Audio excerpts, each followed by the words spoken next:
On December 29, 1972, Eastern Airlines Flight 401 left New York's JFK Airport, heading to Miami. It was a routine flight carrying holiday travelers excited to reach the warmth of Florida. But what happened that night would go down in history, not just as a tragedy, but as one of aviation's most haunting legends.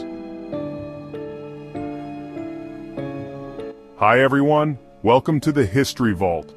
Today, we're exploring the chilling mystery of Flight 401, a crash that sparked tales of ghostly warnings, eerie apparitions, and a legacy that still haunts the skies. Let's begin. Flight 401 was one of Eastern Airlines' prized planes, a Lockheed L-1011 TriStar, known for its advanced design. That night it was carrying 176 passengers and crew.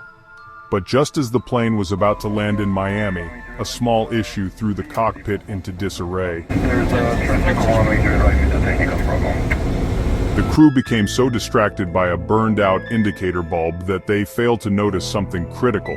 The autopilot had been disengaged and the plane was losing altitude fast. At 11:42 p.m., the plane crashed into the Florida Everglades at high speed. The wreckage scattered across the swamp. Of the 176 on board, 101 people lost their lives. Survivors described the crash as a terrifying mix of water, fire, and chaos. Now here's where the story takes a mysterious turn.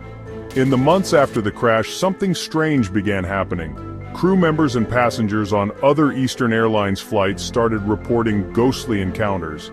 Many claimed to see Captain Bob Loft and flight engineer Don Repo, two men who had died in the crash.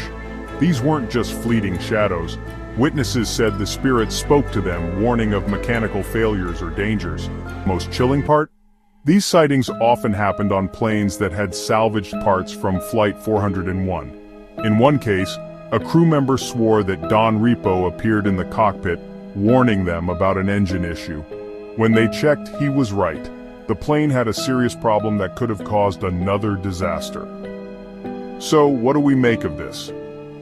Skeptics argue these ghost stories were the result of stress, survivor's guilt, or urban legends that grew over time.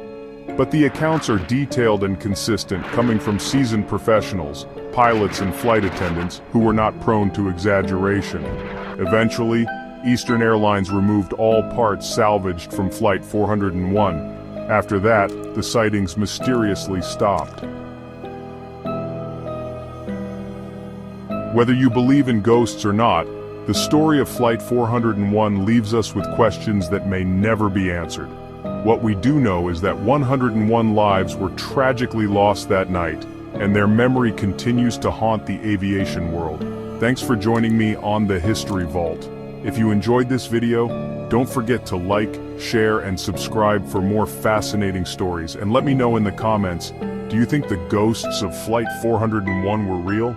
Until next time, stay curious.